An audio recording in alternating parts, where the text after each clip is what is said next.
escuchando De piel a cabeza. Un recorrido por tu salud con Ana y Rosa Molina.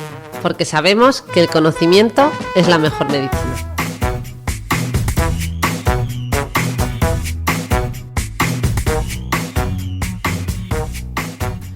Bueno, pues ya estamos aquí otro día. Esta vez para hablar de un tema que nos han pedido mucho, ¿verdad? Hombre, el gran tema, el mejor guionista que le llamas tú. Es verdad, el tema del miedo y, bueno, en concreto el miedo al cambio, ¿verdad? Yo además recientemente he tenido que enfrentarme a mis miedos como nunca lo había hecho, desde una perspectiva, ¿no?, más de la introspección, meditando bien una serie de cambios que quería hacer en mi vida. Y bueno, Rosa, que obviamente desde su perspectiva de psiquiatría, neurociencia, me ha ayudado muchísimo. Y yo que iba leyendo y leyendo, ¿verdad?, lo iba contrastando todo con ella, porque tenía mucho miedo de leer mucho, pues bueno, de leer temas de a lo mejor más de motoayuda, ¿no?, que le llama el mago More, que a veces dice que los libros estos de autoayuda deberían estar en la sección de automovilismo más que en la de psicología, ¿no? Porque a veces te venden motos. Entonces yo tenía un poco de miedo a estar leyendo cosas demasiado sencillas, o no sé cómo expresarlo. A lo mejor tú lo dices mejor, pero bueno, ella me ha ido guiando, ¿verdad? Me ha ido ayudando mucho en... Te ha ayudado a que fueras tu propia guía, no te olvides. Eso. Es verdad. Que yo quería recetas de qué tengo que hacer, ¿tú qué harías? Y mi hermana me iba guiando. Entonces, bueno, vamos a intentar compartir eso un poco con vosotros hoy, ¿no? En la medida que os podamos ayudar, ya que hemos visto que este tema genera mucho interés. Nos vamos a centrar sobre todo en el miedo al cambio, ¿no? Sí, yo creo que esto enlaza muy bien con la toma de decisiones, pero igual da para otro podcast. Vamos a hablar de miedo y luego, bueno, podemos hacer una introducción a la toma de decisiones si nos da tiempo, y si no lo dejamos para otro. Vale, ¿no? Perfecto. Pues mira, como primer punto que quería comentar, que este es un tema en el que me ayudaste bastante, tú lo has dicho, yo siempre digo que el miedo es el mejor guionista. O sea, yo creo que no hay nada más creativo en mi mente que mis miedos. O sea, yo me monto unas películas, nunca mejor dicho. De hecho, yo siempre digo que si hubiera que dar el mejor guión, ¿no?, o sea, el premio al mejor guión original, se lo daríamos sobre todo al miedo al cambio, porque cuando quieres hacer un cambio importante en tu vida de una magnitud, bueno, considerable, pues vienen todas esas historias que tú te montas de todo lo que puede pasar si hago esto, ¿no? Entonces, bueno, esa ansiedad anticipatoria, ese preocuparte, ¿no?, más que ocuparte. Y hay una frase de Mark Twain que a mí me gusta mucho y la repito siempre, que él decía: he tenido miles de problemas en mi vida y la mayoría de ellos nunca sucedieron en realidad. Entonces, bueno, ¿por qué cuando nos imaginamos todas estas cosas malas que nos pueden pasar si tomamos una decisión difícil, vamos siempre a lo malo, Rosa? ¿Y por qué además experimentamos todo eso en el cuerpo como si nos estuviera pasando a veces, verdad? Claro, bueno, es que al final el miedo no deja de ser una respuesta evolutiva que hemos heredado y que compartimos con el resto de animales, y que en el fondo es una emoción que nos protege, ¿no? Es muy necesaria. Además, este tipo de emociones se procesan en nuestras regiones cerebrales más profundas, esas regiones cerebrales que nos permiten respuestas más automáticas, sin que la información prácticamente haya llegado ni siquiera a ser procesada a nivel cognitivo. Quiero decir con esto, actuamos de manera tan rápida, en cuestión de milisegundos, porque la información ha pasado por regiones cerebrales profundas, y solo cuando llegan a cortes, a regiones cerebrales superficiales, es cuando lo procesamos y empezamos a analizar, empieza esa parte más racional. Pero la parte más emocional, ese miedo, es esa forma de protegernos frente a la adversidad, frente a los riesgos. Lo que pasa es que los riesgos de la época primitiva, sí, ¿no?, donde antes el miedo podía, o sea, el mecanismo de defensa fundamental era para protegernos de un león, por ejemplo, ahora nos protegemos de otro tipo, ¿no?, de miedos. De hecho, tú me has dicho muchas veces riesgos. Que el cerebro humano tiende a centrarse más en lo negativo, ¿no?, como un mecanismo de defensa en el fondo. Es decir, tu mente muchas veces, pues eso, igual que lo mismo que nos pasa, ¿no?, cuando nos ponen comentarios en redes sociales, que te dicen 1000 comentarios positivos, pero tú te focalizas en el negativo. Esto es algo que nos pasa a todos compartimos, y tú muchas veces me has explicado que es un poco la forma en la que funciona el cerebro, un poco como sí, protección, ¿no? Porque si hay algo negativo es importante que lo sepas, porque puede ser algo peligroso, ¿no? Y mostramos, o sea, especial atención hacia los acontecimientos negativos, ¿no? Eso se pasa también, a veces lo comentan con los telediarios, las noticias, por eso dicen que se centran en las noticias negativas más que positivas, pero bueno, no sé hasta qué punto esto es realmente así. Sí, o sea, sí, justo pues lo has descrito como que hay una saliencia, ¿no? Mayor y al final, pues lo que hemos comentado, que es una forma evolutiva de protegernos, de supervivencia. Y por ende, pues bueno, simplemente que ahora el tipo de preocupaciones y de miedos que tenemos, pues son, yo creo que estamos hablando de otros, ¿no? Porque estamos hablando de miedo al cambio, Sí. fundamentalmente. No estamos hablando de miedo a que ocurra aquí un atentado terrorista ahora mismo. Es decir, Sí, sí, pero a veces acumulamos. Sí, ahora si quieres empezamos ya a hablar de miedo al cambio, que me estoy yendo un poco por las ramas, pero siempre nos dicen que es importante no centrarse en aquello que no puedes controlar, ¿no? Que va, y sin embargo lo hacemos, ¿no? O sea, que sería un poco el... alejarte de esos pensamientos a lo mejor más irracionales. Es decir, a veces confundimos y esa ansiedad anticipatoria que hemos mencionado, pues nos bloquea porque precisamente por el miedo lo hacemos todavía más grande, nos anticipamos y a lo mejor hay riesgos y preocupaciones que no tendrían que estar porque nunca va a suceder. Entonces yo creo que lo importante es saber que esto ocurre y que nuestra mente es así, nos tiende estas trampas, lo magnificamos, ¿no? El cuerpo se encoge, hiperreacciona, el corazón se nos pone a mil, notamos tensión en nuestros músculos y todo eso pues de una manera saludable está bien, pero cuando lo llevamos al extremo y es mantenido en el tiempo es cuando ya cruzamos casi la línea con lo patológico, ¿no? Cuando ese miedo ya nos llega a paralizar y a bloquear. Hay gente que incluso para decisiones casi que muy cotidianas hablo de decisiones porque al final es que va muy de la mano, ¿no? Sí. En este miedo al cambio. Y eso, que gente que se bloquea cualquier pequeña decisión ya, ese miedo a equivocarse les paraliza, ¿no? Y entonces y empieza a haber cierto aprendizaje. O sea, cuanto más miedo tenemos, al final también nos vamos condicionando y más irracional se puede hacer. Y cuanto más evitamos y nos resistimos a nuestros miedos, pues más lo potenciamos. Sí, yo tengo que reconocer que últimamente me identifico, o sea, muchas veces a las cosas cuando sabes que existen, cuando sabes que tienen un nombre, cuando le pones una etiqueta y cuando las conoces y las estudias, pues es más fácil, o sea, el conocimiento es poder y es una herramienta... y yo ahora, por ejemplo, pues cuando me está pasando, cuando estoy con mis películas pues imaginándome, porque muchas veces efectivamente no es son, pues eso, son guiones, son películas que te montas y ante cosas que ni siquiera, o sea, completamente abstractas, ¿no? Entonces, pues eso, me reconozco a mí misma, digo, Ana, ya estás montándote una película en negativo, porque casi pocas son en positivo, entonces, estás haciendo, tienes ansiedad anticipatoria, es normal, pero intenta pensar en otra cosa. ¿Hay algún mecanismo que podamos...? Ya sé que a ti tú no te gustan nada las recetas, ni los trucos fáciles, ni los tips, ni las cosas así, pero ¿hay algo que podamos hacer? ¿Tú haces algo ya a nivel personal? ¿Tú tienes alguna herramienta? Bueno, la que acabas de comentar, identificarlo. ¿no? El primer paso es identificarlo. O sea, es que dar aquí recetas efectivamente genéricas para todo el mundo, yo creo que tendríamos que precisar un poquito situaciones concretas. Claro. Entonces yo creo que una de las principales herramientas, desde luego, es el conocimiento. Y yo creo que es la más poderosa de todas. Es como ocurre con las crisis de ansiedad. La crisis de ansiedad, el que la ha experimentado sabe que es una de las sensaciones más terribles y más desagradables. Y de hecho, fíjate que de todos los síntomas que describen una crisis de ansiedad, como puedan ser sensación de falta de aire, palpitaciones, es decir, el corazón se me pone a mil, hormigueo, temblor, parestesias, sensación de mareo, sudor frío. Eso es. Pero fíjate que uno de ellos es sensación de muerte inminente. O sea, que tienes la sensación de que te vas a morir, de que te va a pasar algo muy grave. Pues claro, el que ha tenido una crisis de ansiedad por primera vez no lo conocía y además nadie se lo ha explicado, la vivencia es terrible.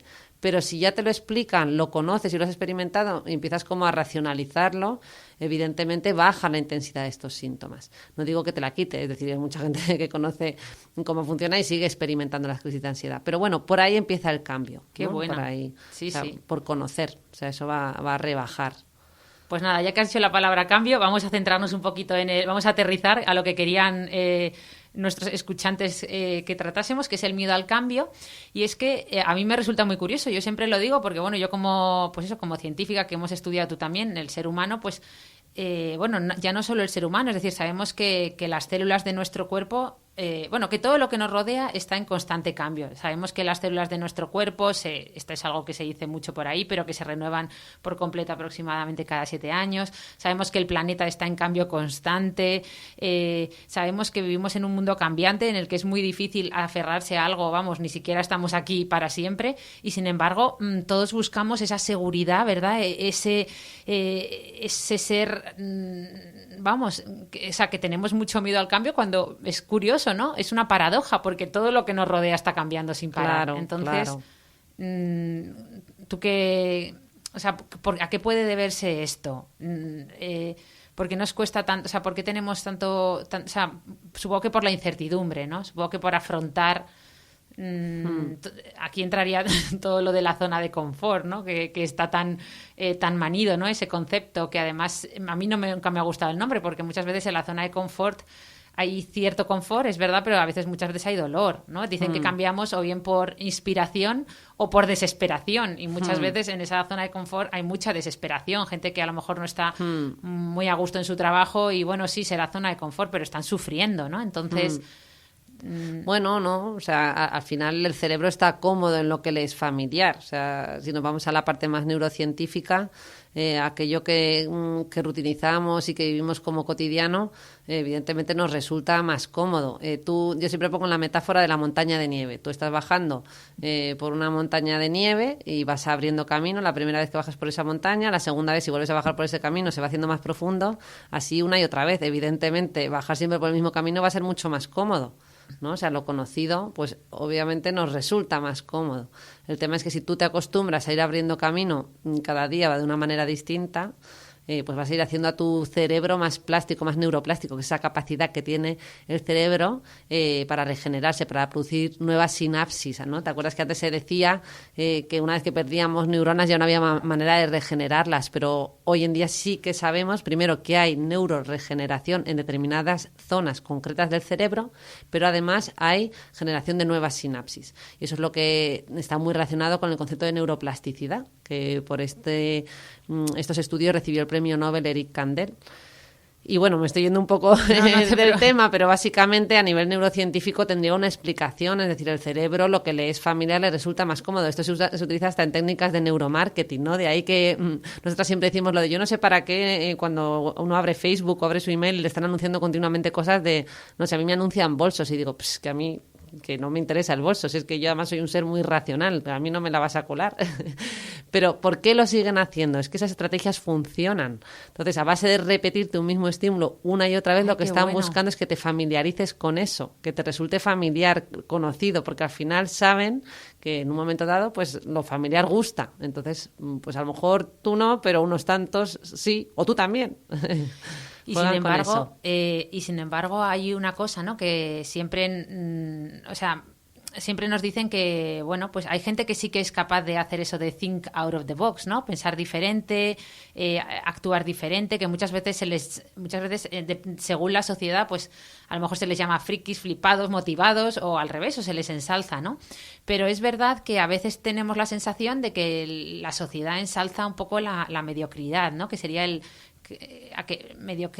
la palabra mediocridad muchas veces habla de cómo algo, o sea, haces algo que crees a medias, ¿no? O vivir a medias, algo así, ¿no? Sería, entonces, ¿hasta qué punto? Porque yo estuve leyendo un poco sobre el efecto de las expectativas, ¿no? Ajenas en tu comportamiento. O sea, ¿hasta qué punto? El efecto Pigmalión. ¿Hasta qué punto influye la sociedad en la que vivimos en que o sea, obviamente tiene que haber un componente, ¿no? De miedos que hemos adquirido cuando somos pequeños, ¿no? En eso, o sea, los miedos que tenemos muchos vienen de serie, ¿no? Vienen de fábrica. Muchos son instintivos y otros son aprendidos, ¿no? Eso. El aprendizaje vicario que se llama, de la observación de lo que observamos en casa, de nuestras personas más allegadas. Claro, entonces, ¿qué puede motivar a que haya gente tan diferente, que tenga tan poco miedo al cambio, que estén en cambio constante y sin embargo muchos otros y muchas veces la mayoría nos quedemos o nos cueste tanto tomar este tipo de decisiones? O sea, ¿qué puede... ¿Realmente influye tanto la sociedad, el efecto Pigmalión, ¿no? Que es... o es... El efecto Pigmalión, por matizarlo, ¿no? Al final tiene que ver con cómo las expectativas que tenemos sobre una persona van a guiar o van a poder modificar su comportamiento. Por poner un ejemplo, tenemos pues un niño o nuestro hijo mismamente, al que le ponemos la etiqueta, entre comillas, de que es un niño fracasado. O a la inversa, le ponemos que es un niño pues muy habilidoso en tal tarea. Al final, ese niño se va a comportar en función de esas expectativas que tú tienes sobre él. Por eso es tan importante tener mucho cuidado, especialmente en esas etapas tan precoces de la vida, porque estas etiquetas las ponemos desde el principio casi sin darnos cuenta, porque van a determinar mucho el comportamiento de bueno, pues del sujeto en su etapa adulta. Es decir, que muchos de los miedos efectivamente es que venimos ya con ellos de serie entre comillas, no genéticamente, igual simplemente aprendidos por esa etiqueta que nos pusieron con 3, 4 añitos, ¿no? Claro, ¿no? Y porque aprendemos, ¿no? Tú siempre me cuentas lo de las neuronas espejo, es decir, que igual que aprendemos a leer y a escribir o a montar en bicicleta imitando a otros, muchas veces inconscientemente no nos tienen, o sea, imitamos los miedos simplemente, pues yo qué sé, ves que cómo reacciona tu madre al ver una serpiente y tú y cómo reacciona ante un cambio, pues tú lo aprendes de esa manera, con las neuronas espejo que te permiten aprender. Por un lado está el imitación, efecto ¿no? Pigmalión, que sería este efecto que los demás ejercen sobre nosotros, en este caso unos padres sobre unos hijos, y luego esto otro que tú comentas, ¿no? Que es el aprendizaje de los miedos culturalmente aprendidos pues eso, en familia o en sociedad. Eso. De hecho, hay un concepto muy curioso que es el síndrome de Solomon, que yo cuando hablas del Pigmalión siempre me acuerdo de él, que es pues eso, ese síndrome que tenemos cuando tomamos decisiones pues para evitar sobresalir, ¿no? O brillar en un grupo social determinado, ¿no? Que a veces supongo que tiene un poco que ver con la envidia, ¿no? Porque todos no, pero es difícil no condenar el éxito ajeno, ¿no? A veces no te gusta mucho compararte o no te gusta... O sea, es difícil una persona que es... ¿no? O sea, pero fíjate que esto cambia mucho de unas culturas a otras, porque, mira, y además nosotros lo aplicamos en terapia. Cuando hacemos una terapia centrada en la autoestima, por ejemplo, que eso está como muy bien visto en las sociedades occidentales, el trabajar sobre el yo, el fortalecer la asertividad, el saber decir que no y todo esto, a lo mejor no está tan bien visto en una sociedad oriental, donde son sociedades mucho más colectivistas, el valor de la familia, la pertenencia a ese grupo, precisamente a lo mejor el resaltar y sobresalir fuera del grupo no está tan bien valorado como en las sociedades occidentales. Entonces, bueno, este síndrome de Solomon, imagino que ¿no? Tú lo que vienes a dar es que dentro de un grupo social determinado pues se intenta como no dejar sobresalir o brillar a unos o a otros, pero que yo creo que esto no sería extensible a todas las culturas, que esto variaría un poquito, entonces que igual que tenemos que adaptar la terapia muchas veces al origen cultural de esa persona, pero bueno, la terapia o cualquier cosa, cualquier aspecto, incluso la propia evaluación psicopatológica que le llamamos nosotros, que es la exploración que utilizamos en salud mental, cuando exploramos al sujeto tenemos en cuenta su cultura, porque la forma en la que se manifiestan las emociones pues no son las mismas, y la forma en la que se entiende ese brillar dentro de un grupo social pues también es distinto. Claro. No, eso es muy interesante porque, fíjate, eso siempre, ya sé que esto es también algo que es muy, como diría yo, una etiqueta que ponemos siempre, pero siempre decíamos, ¿verdad?, que probablemente ni es así, pero siempre se ha dicho lo de, no, es que a mí me gusta la filosofía americana porque en Estados Unidos los que valen los ensalzan y aquí somos somos muy envidiosos y no nos gusta. Y sí, pues no creo que sea exactamente así, pero es verdad que sí que hay mucha gente que, a lo que yo me refería, es justo el síndrome de Solomon. Mucha gente a lo mejor no te dice lo que gana, eso es un tema tabú en la sociedad, o yo qué sé, con gente en adolescentes, a lo mejor no dicen que han sacado una nota, o sea, te quitas mérito muchas veces para caer bien, o sea, hay una forma, ¿no? Para no levantar envidias, ¿no? Sí, claro que se dice. Entonces, bueno, esto también puede influir en... Pero bueno, nos hemos ido un poco por las ramas. Yo volviendo a aterrizar este tema, yo quería enlazarlo con la felicidad. Ya sé que hablar de felicidad es algo también muy abstracto, pero al final, en el miedo al cambio, si hablamos de miedo al cambio, hay que hablar de felicidad, porque para ver qué motivaciones tienes para cambiar o no, pues hay que ir más allá, ¿no? Entonces, a mí me gusta mucho, ya sabes que el mejor estudio de felicidad que existe o que se ha realizado hasta la fecha es el Harvard Study, que es un estudio de la Universidad de Harvard en el que se siguieron a personas, mayoritariamente hombres, pero desde hace unos años también a mujeres, durante más de 80 años. Ya va por su cuarto director, que es Robert Waldinger, que por cierto tenéis una charla TED suya hablando de este estudio espectacular. Y bueno, este estudio que analiza qué aporta felicidad al ser humano, ¿no?, a lo largo de la historia y en varias culturas, pues llega a la conclusión de que lo que más felicidad nos aporta, pues desde luego por encima de todo son las conexiones sociales, es decir, el entorno social en el que nos movemos. De hecho, ellos hablan de cómo la soledad como tal pues es un factor de riesgo, es decir, que la soledad mata como tal, ¿no?, que puede ser un factor de riesgo, que te quita años de vida. Ellos lo equiparan con, pues, como por ejemplo a ser fumador, ¿no? Está bien porque yo creo que ya lo hemos comentado en algún podcast, la frase de Aristóteles que dice que aún en posesión de todos los bienes del mundo nadie querría vivir sin amigos, ¿no?, sin contactos sociales. Eso. Y esta frase nos debe hacer recordar cuáles son las prioridades en la vida, ¿no?, que a veces pues se nos va un poquito esta necesidad de estar de continuo, necesidad material, ¿no? Que a veces perdemos un poquito el norte. De hecho, ellos puntualizan y cuando hablan de sociabilidad como, pues eso, como generador de felicidad, puntualizan y dicen que no se trata de cantidad, sino calidad. Es decir, no necesitas tener muchísimas relaciones sociales, sino tener cómo son las calidades, o sea, cómo es la calidad de esas relaciones, es lo que realmente protege tu cerebro y te hace llevar una vida más longeva, ¿no? O sea, que no hay que centrarse en tener un montón de amigos, sino relaciones de calidad que realmente te aporten, ¿no? En cada momento. O sea sí, totalmente. Mira, a mí, bueno, yo sé que esto ya es divagar. Hemos dicho que estos podcasts estábamos aquí haciendo una relación, bueno, o sea, una conversación cualquiera y muchas veces no tan técnica, ¿no? Es que quería llegar que otra de las conclusiones del estudio es que otra de las cosas que aportan mucha felicidad al ser humano es el cambio, las metas, el aprender cosas nuevas. Por eso estaba contando, pero claro, ese como el primer punto era ese, pues me he ido un poco por las ramas, pero sí. O sea, pero que te he cortado. Sigue, perdona. No. Bueno, yo vuelvo al aspecto social que me gusta tanto y que me he acordado de un comentario que a lo mejor dices, bueno, no tiene nada que ver, pero un poco está relacionado. Martín Vargas, que es un psiquiatra, un reconocido psiquiatra en Valladolid, que siempre dice ¿no? Siempre decimos lo de que la mente emerge del cerebro, pero que en realidad a lo mejor habría que hablar de cerebros-mente, de cómo la mente en realidad surge de varios cerebros, porque no somos seres individuales, que se nos pueda estudiar al 100% individualmente, somos seres en sociedad y la mente emerge de la interrelación entre dos personas. Al final nos comunicamos y nos conocemos a través del reflejo del otro, etcétera, etcétera.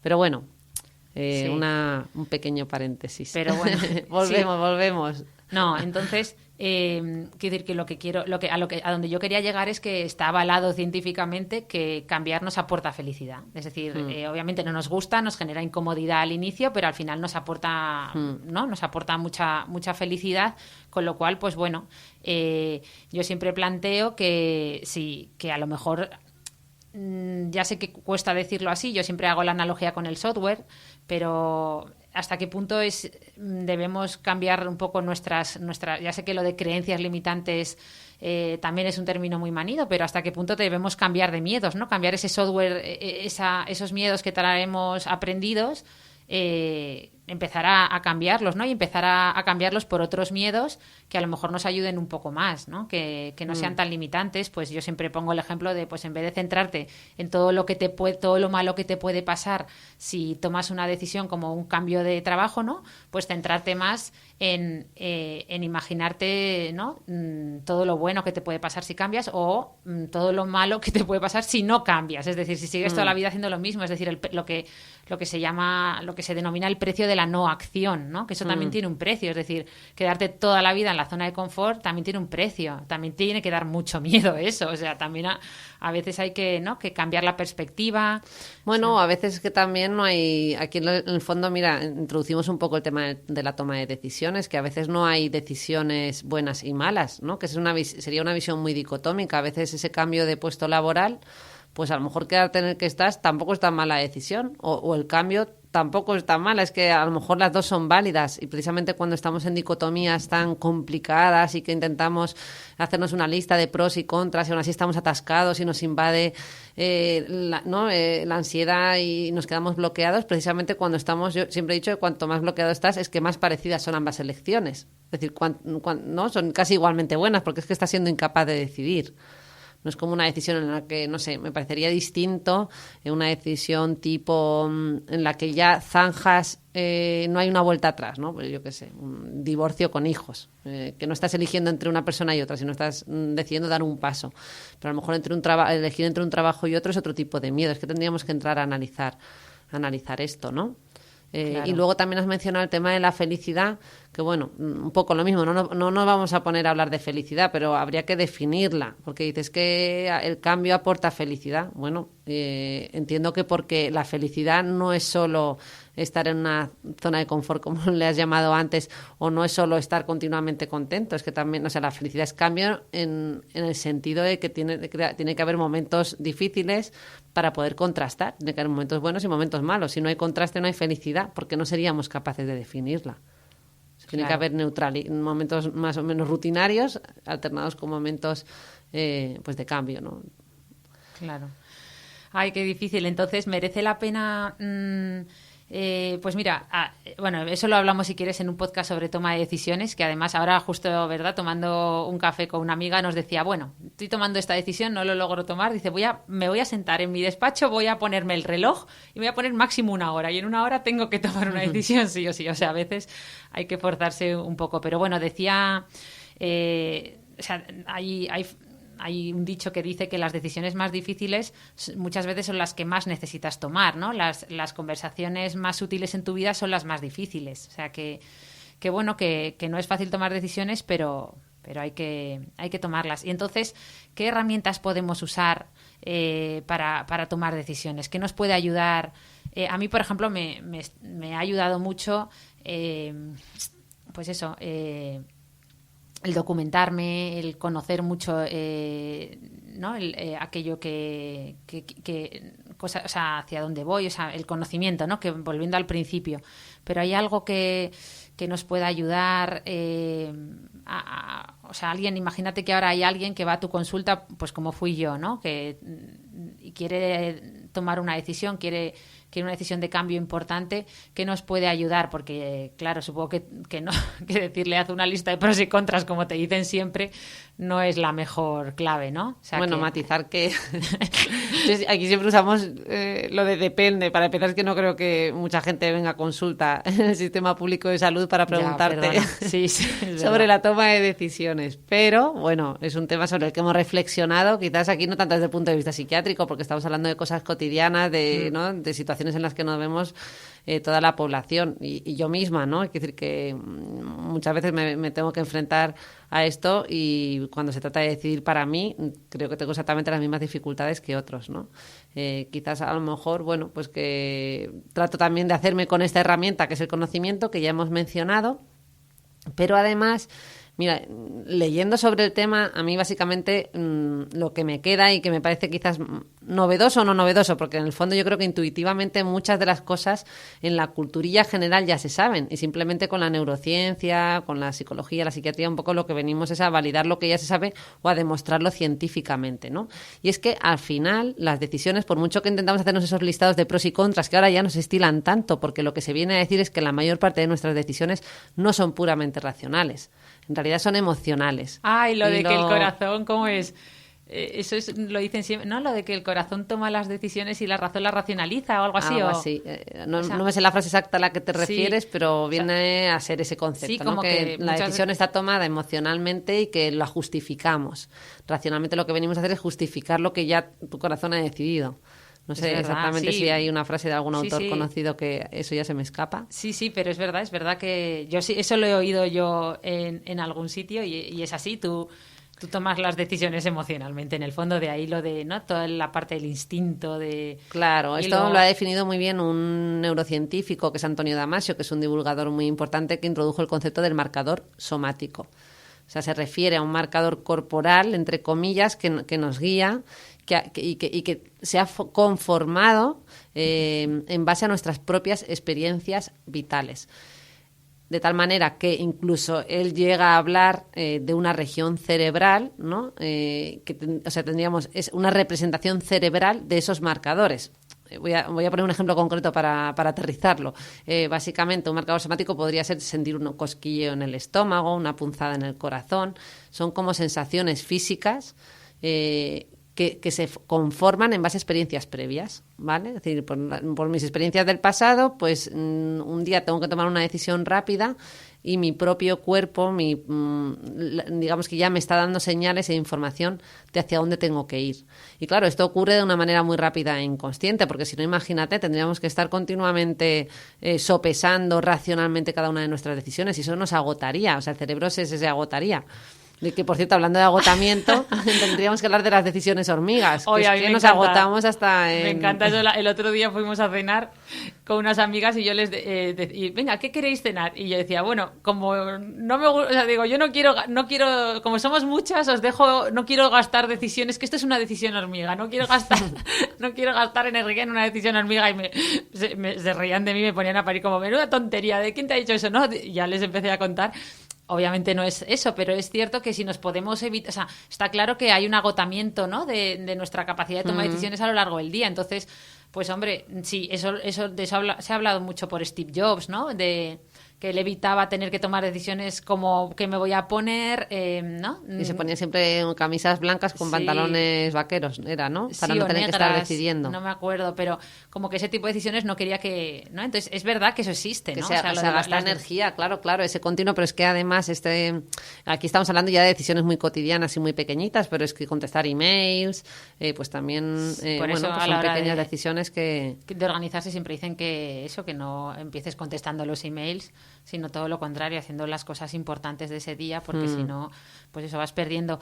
Pero volviendo al tema de los cambios, hay una cosa que siempre sucede, o que es un patrón que yo veo que se repite mucho en la sociedad, o en general en nosotros, y es el de los puntos de inflexión, ¿no? Es decir, llega un momento que muchos, hay etapas de la vida en las que se producen cambios sí o sí, ¿no? O sea, que pues la famosa crisis de la adolescencia o la crisis de los 40, ¿no? Ahí sí que mucha gente, cuando habla de, no, yo tuve un cambio profesional importante, o un cambio vital, o un cambio de rumbo, que coincidió con la crisis de los 40, por ejemplo, ¿no? Que es un momento muy típico.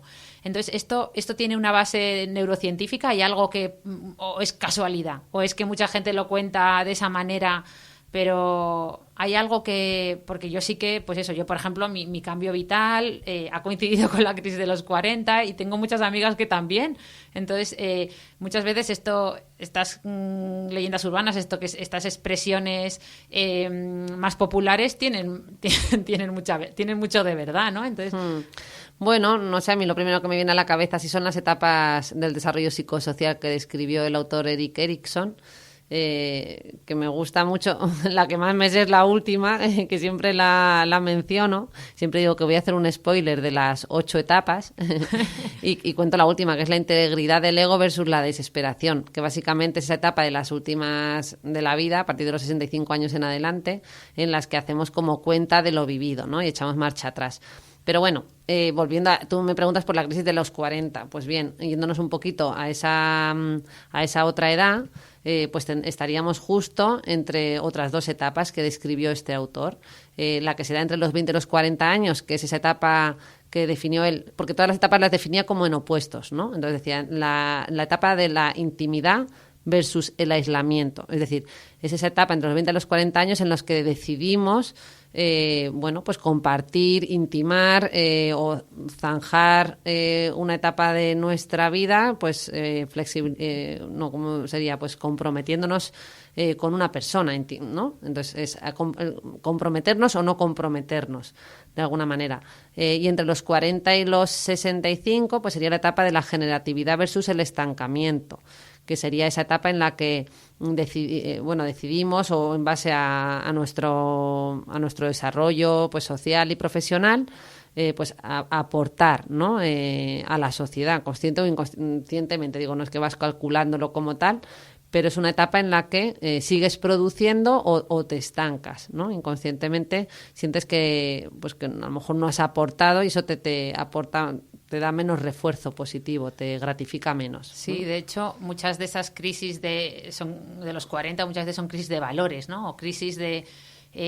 mucha gente, hablas con ellos y dicen, bueno, es que yo quería hacer algo diferente o algo, sentir que dejaba un legado, ¿no? Ahora que decías lo de generatividad, de hecho...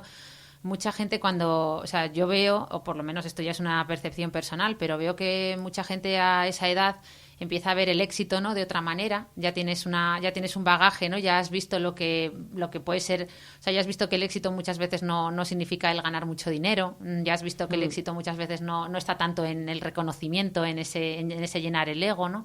Y vas llegando a conclusiones como pues un poquito más filantrópicas, ¿no?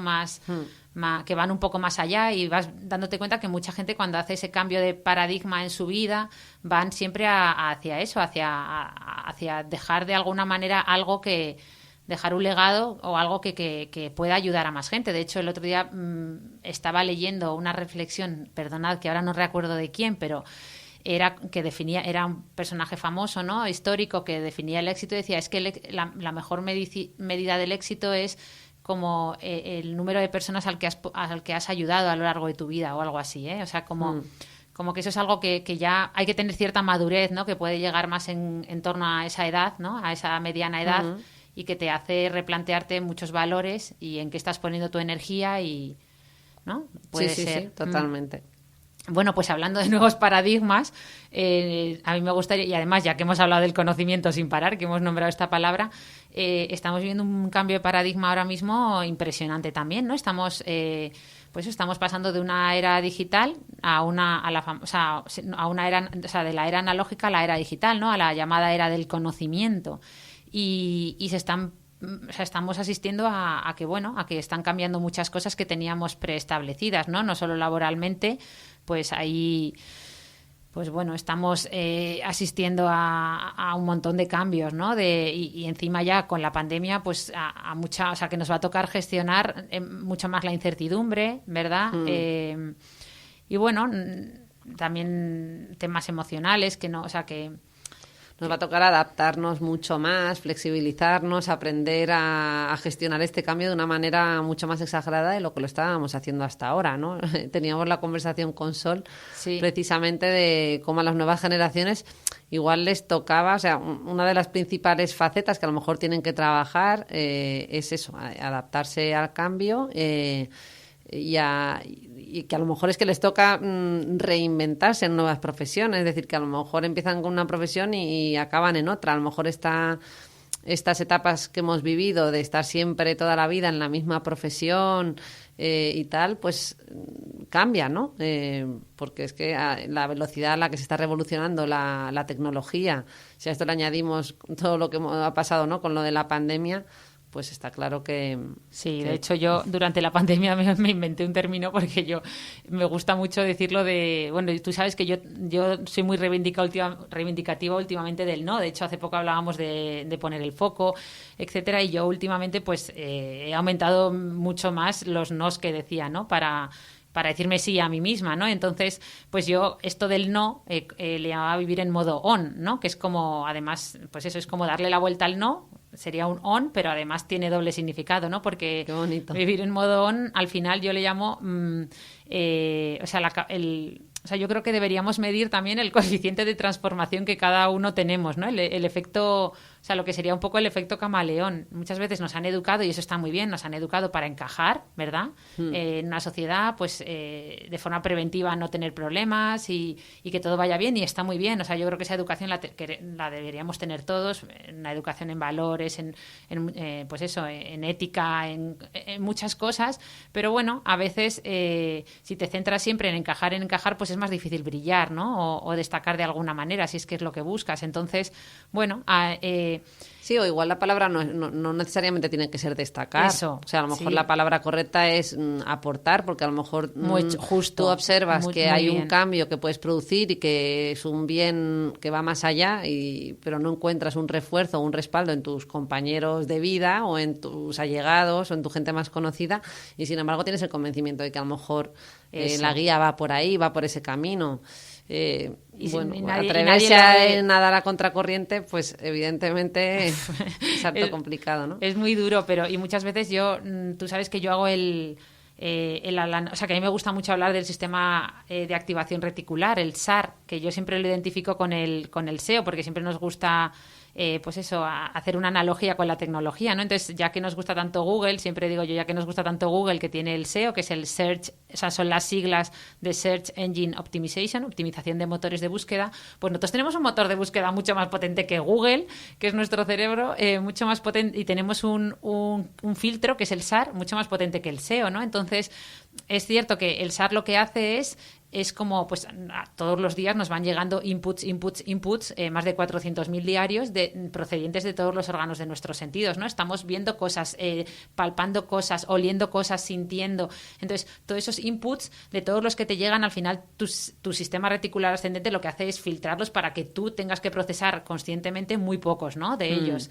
Entonces, ¿hasta qué punto podemos educar, ¿no? Porque al fin y al cabo es un filtro, igual que todos los Google y todas estas nuevas tecnologías tienen su algoritmo, ¿hasta qué punto el algoritmo de nuestro SAR, de nuestro cerebro, podemos modificarlo? ¿Es posible?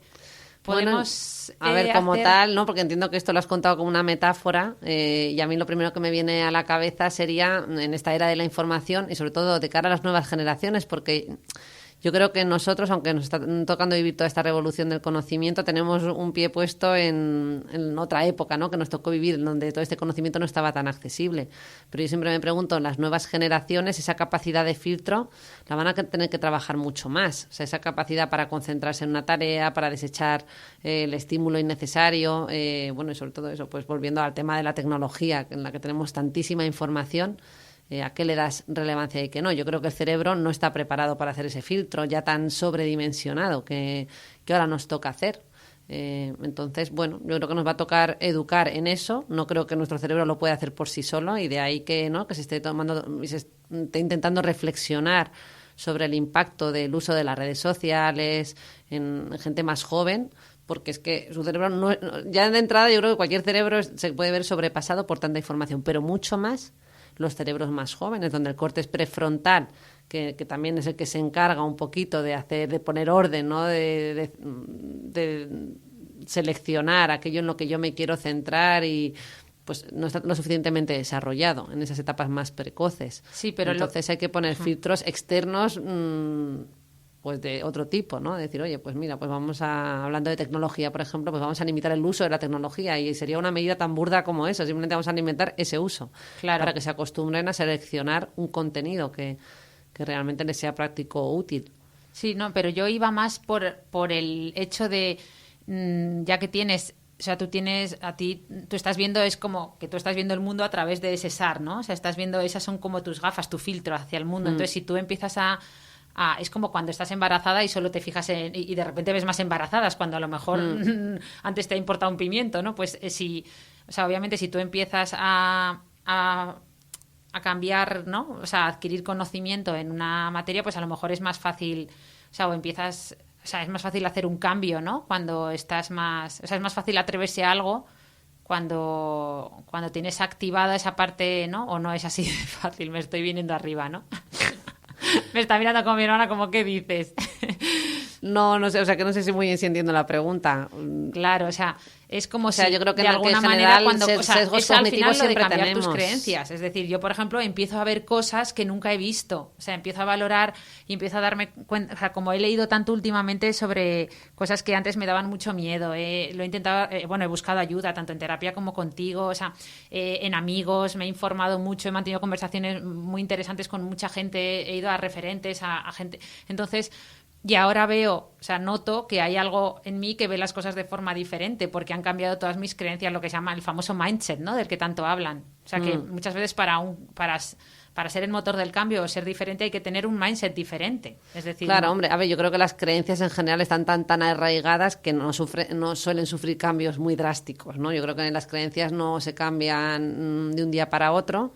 Yo creo que son trabajos de fondo y a lo que te refieres más son a los sesgos cognitivos, pues como eso querías yo saber, ¿ves? Sesgo de confirmación, ¿no? O sea, por ejemplo, cuando estás preocupado por un tema o si tú estás preocupado por un tema de miedo al cambio y de toma de decisiones, pues todo lo que leas o todo lo que caiga en tus manos que tenga que ver con eso, pues tu cerebro le va a prestar especial atención, ¿no? Dentro de los sesgos cognitivos, el huevo de oro, sí. no sé cómo se sí, la gallina de los huevos de oro. O... Sí, bueno, el que se lleva el premio gordo, quizás sí. Al que más usamos sería el sesgo de confirmación, ¿no? Que es ese, pues eso, si estás preocupado por un tema, has comentado el tema de las embarazadas, pues empiezas a fijarte en las embarazadas, ¿no? Claro. O estás leyendo un libro y hay un aspecto y el libro es una novela y a lo mejor no trata del tema que a ti te preocupa, pero en ese libro se hace mención a lo que te está preocupando y tu cerebro presta especial atención a eso. Eso. Vale, pues nada, pues ya si quieres terminamos. Básicamente yo para terminar, pues me gustaría decirles la idea que, bueno, que es bueno, o sea, que ese miedo nos motiva a la vez que nos paraliza. O sea, yo sí que animo a que la gente tenga sueños o tenga ganas de hacer cosas diferentes que les den miedo, ¿vale? Es más, que les den bastante miedo, que tengan bastante miedo a esos sueños porque, bueno, dicen por ahí, ¿no? Que pensar en grande es la unión de tener un plan grande pero al que se llega a través de cambios pequeños, ¿no? Uh-huh. Y bueno, y saber que ya sé que esto es relativizar mucho, pero nosotras que somos médicos, pues hemos tenido la muerte muy cerca, y esto siempre nos lo decía nuestro padre, ¿no? Nos lo decía, bueno, a mí me dan envidia los médicos porque tienen esa cercanía, ven la muerte a diario y tienen esa cercanía con la muerte y hace que no se duerman en los laureles, ¿no? Que no, bueno, esto me lo has hecho tú muchas veces, que no vivamos esa vida a la deriva, ¿no? Que tengamos referencias. Al final, hablar de la muerte es un tema un poco tabú, pero es que habría que hablar más de ella, ¿no? Tenemos que tenerla todos un poquito más presente, ¿no? Claro, nos hace ser conscientes también de nuestros límites, y eso yo creo que nos va a hacer vivir mejor que si no tomamos estas referencias. Claro, siempre dicen que el único deadline importante de la vida es la muerte, además lo dice su nombre, deadline.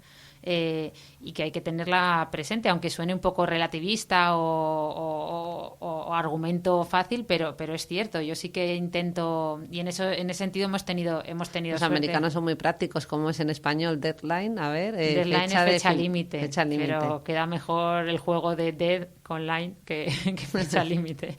Pero sí, o sea que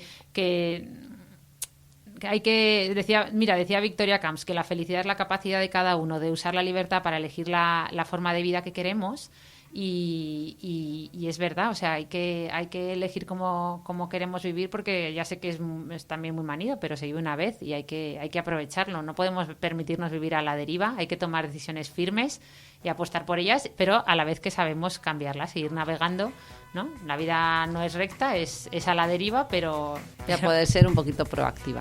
Eso. Bueno, pues nada, yo creo que hemos llegado a nuestro deadline de este podcast, que habíamos dicho 15-20 minutos, no sé cuánto llevaremos 45. Ya. casi hemos acertado. Vaya tela. Bueno, pero bueno, próxima nada. Toma de decisiones. Venga, ¿no? Sí. Yo necesito que hablemos de ese tema. Ya sabéis que vamos alternando temas mi hermana y yo. A veces hablamos de temas más, pues eso, más de la piel, más de belleza a veces. Y bueno, yo intento que casi todos sean de temas en los que, de neurociencia, etcétera, en los que ella nos puede ayudar, pero bueno, aquí es un 50-50 y hay que ir alternando. Así que muchas gracias a todos los que nos habéis estado escuchando. Gracias por mandarnos sugerencias y esperamos nuevas sugerencias. Hasta luego.